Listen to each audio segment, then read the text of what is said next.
Princess Celestia, the Changeling Queen. Chapter 4. A Way to the Truth.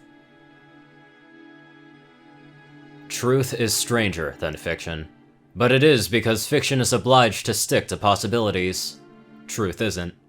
Mark Twain. In the Canterlot dungeon, when Twilight and her party carried their lanterns into the dimly lit dungeon, they found the Changeling Queen waiting for them. She was drawn up in an all-too-familiar pose, more used to sitting on a comfortable throne than on a dungeon floor.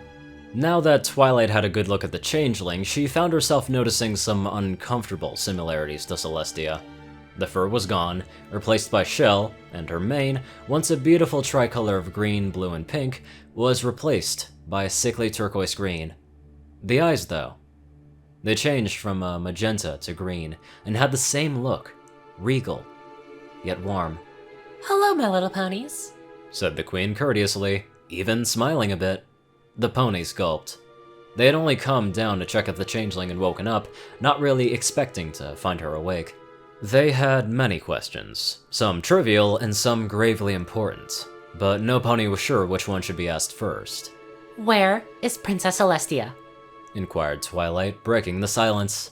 The Changeling Queen paused in thought, her smile not even twitching before she answered. "The Celestia that you know is standing in front of you," said the Changeling, causing the purple unicorn to moan in frustration. Why did this Changeling keep calling herself Celestia? It was just preposterous. Rarity, seeing Twilight's frustration, decided to try a different line of questioning. "Alright, let us say that you are Princess Celestia. Then, how do you raise the sun?" queried Rarity. The Queen regarded Rarity for a moment, and took a short breath to explain. "The love and admiration of Equestria's ponies are more than enough for me to move the sun and the moon," explained the Queen. "Then, Princess, why were you defeated by Chrysalis?" inquired Rarity. The Changeling let out a small sigh. "I underestimated Chrysalis.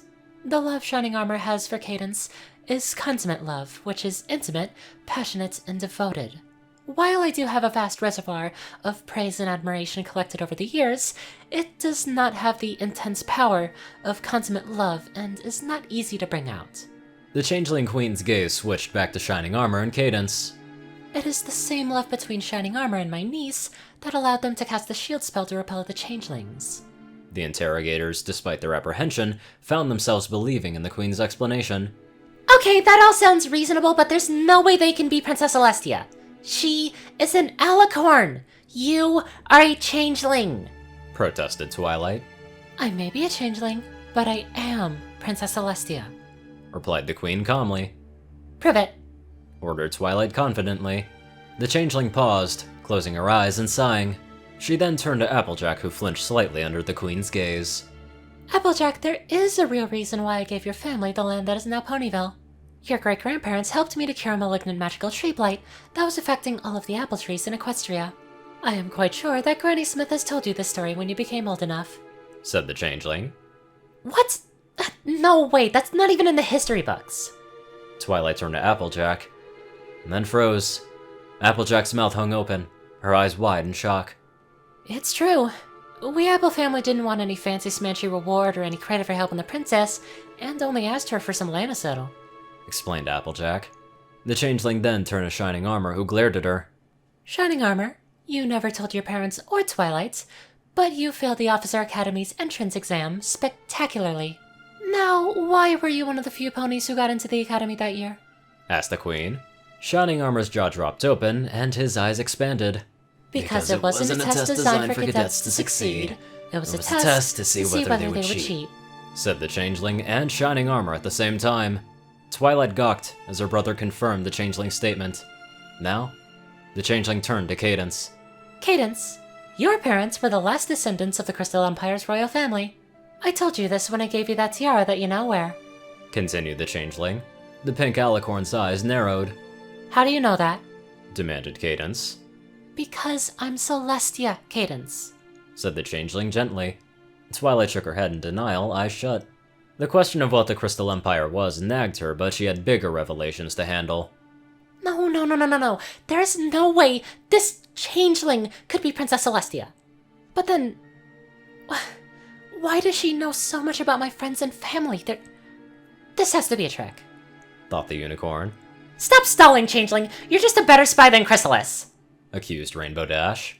The queen smiled for a moment, and Twilight blinked at the mischievous twinkle in those green eyes. I probably am a better spy than Chrysalis. But, consider this, my little ponies. If Celestia had been replaced by Chrysalis's changelings, what need would there be for a changeling invasion? Rainbow Dash's jaw dropped open, silenced by infallible logic. However, Twilight had recovered, and now met the Changeling Queen's gaze, lavender eyes, staring into green orbs. Why did you hold back against us? Demanded Twilight. The Queen blinked, but maintained her gaze with Twilight. Her eyes betrayed nothing as she spoke. Because I did not want to hurt you. But why would you not want to hurt us? Because I am Princess Celestia. Twilight almost burst into flames right then and there. This is impossible! Why does she act like she's telling the truth when it's obvious that she's lying? Celestia could not be a changeling. This queen must have used some sort of memory spell. Except, I never heard of such a powerful spell. Pondered the unicorn. So what's your real name? Asked Pinkie Pie innocently. Every pony turned to the pink pony, wondering why she would even ask that kind of question. Celestia, replied the changeling. Twilight's ear shot up into the air. That response seemed a little too quick. No. You know that's not your real name, said Pinkie Pie seriously. The changeling frowned. My name is Celestia. Pinkie Pie shook her head, her brow furrowing slightly. No, it isn't. How do you know?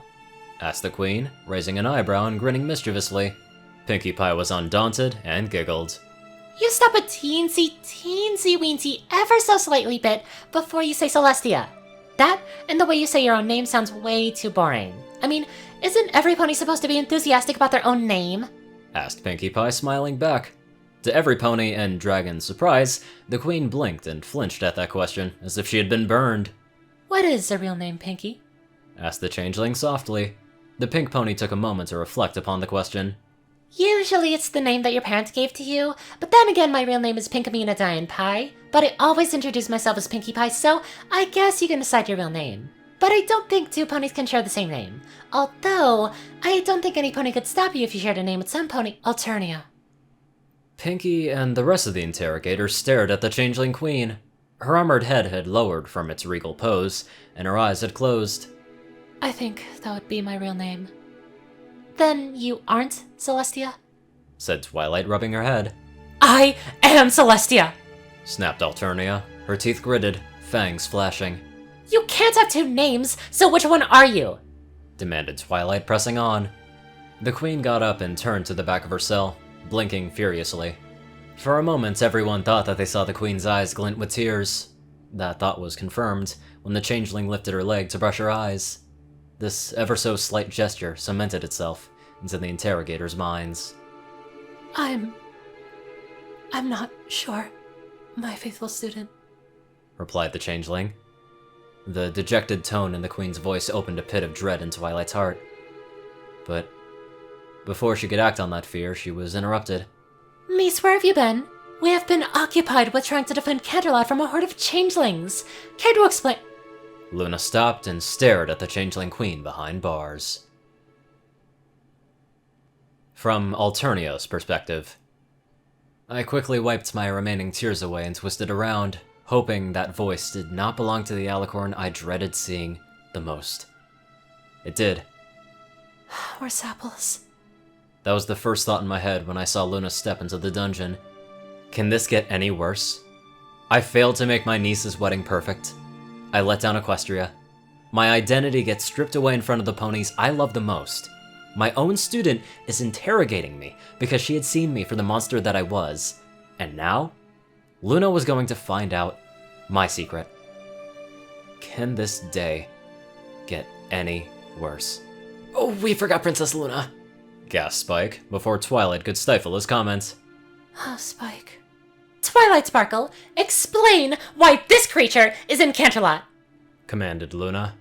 My faithful student would not disobey a direct order from Luna, and began to explain what she knew. I stayed silent throughout the exchange, for I could say nothing. In any case, what could I do but just hold my head high and wait for the inevitable? Luna seemed angry for a moment during Twilight's explanation, though she seemed to become more expressionless as the unicorn went on. When my student finished, everyone stepped back from Luna. Just in time. Heinous creature, you will tell us where our sister is right now. Do this, and we may show you some mercy, roared Luna. The royal Canterlot voice reverberated throughout the dungeon, cracking the stone walls and rattling the magic-reinforced bars. My ears were screaming in pain, but I didn't cover them. I couldn't appear weak. Not now. No.